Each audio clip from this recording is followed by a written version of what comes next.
حامدا و مصلیا و مسلما اما بعد۔ محترم سامعین کرام، جیسے کہ آپ کو معلوم ہے کہ ڈاکٹر ذاکر نائک صاحب بہت دنوں سے پاکستان میں مقیم ہے اور مختلف مجالس میں مختلف محفلوں میں اس کا بیان اور سوال اور جواب کی نشست ہوتی رہتی ہے۔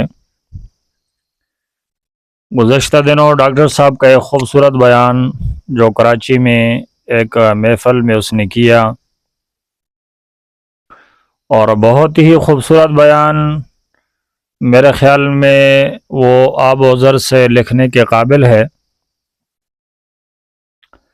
فرمایا کہ پاکستان میں فرقہ واریت، تعصب، پارٹیاں بہت زیادہ ہے، اور ہر ایک یہ دعویٰ کرتا ہے کہ میری پارٹی، میرا منصب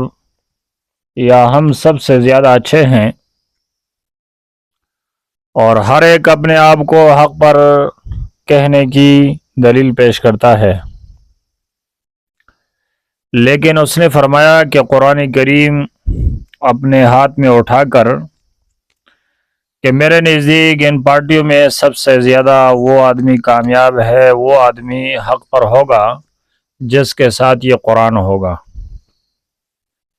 اور قرآن کریم کو اس نے اس طرح لہرایا کہ جو پارٹی یا جو بھی تنظیم اس قرآن کے احکام کو بیان کرے گی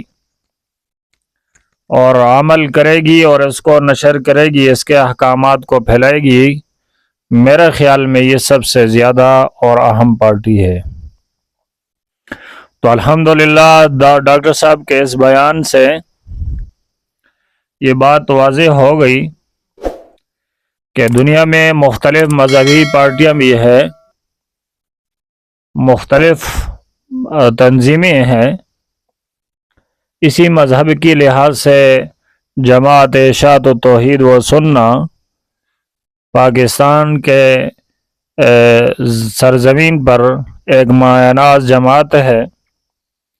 جس نے روز اول سے اپنا مشن یہی بنایا ہوا ہے کہ قرآن کریم کو سیکھنا اور سکھانا اور عوام الناس تک پہنچانا دروس کے ذریعے سے، یعنی انہوں نے اپنا مشن بنایا ہے۔ اور الحمدللہ پاکستان کے ہر کونے کونے میں، ہر محلے اور ہر علاقے میں جماعت اشاعت و توحید و سنہ کا ہر عالم یا ہر طالب علم وہ درس قرآن سے منسلک ہوتا ہے، اور یہی اس جماعت کی کامیابی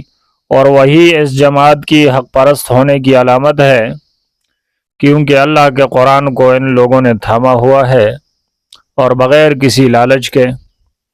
دنیوی اغراض سے ہٹ کر، تمام چیزوں کو پش ڈال کر صرف ایک ہی کتاب کو اٹھایا ہوا ہے اور اس کے پھیلانے کی کوشش کرتے ہیں۔ تو